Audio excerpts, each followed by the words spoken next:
John, there's something, of course, about being at a podium where, you know, a lot of prime ministers break down because this is very emotional. He's been in charge for 2 years. I mean, what really plagued his premiership?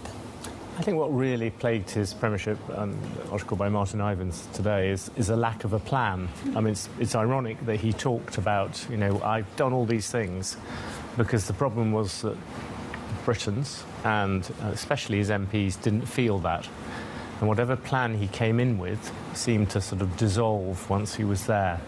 And that basically has been the thing from the start. And when it came to taking on his backbenchers, when you're a leader, you have to push through unpopular change. That's the whole thing of being a successful prime minister.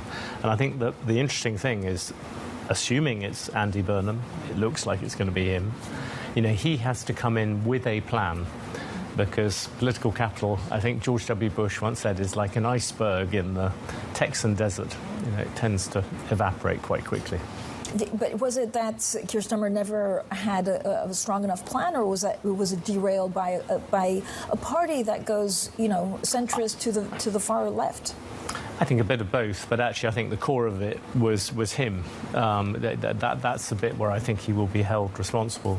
And I think especially him and Rachel Reeves together, because they kind of careered down various avenues to start by both doing cutting welfare payments, but winter fuel payments, which were incredibly unpopular on one side, but then coming up with a budget that hammered business at the same time. And the whole impression was something careering around the place. And that was really odd, because people like me had wandered around the world saying, look, Keir Starmer seems a very competent, clever, slightly Blairite figure.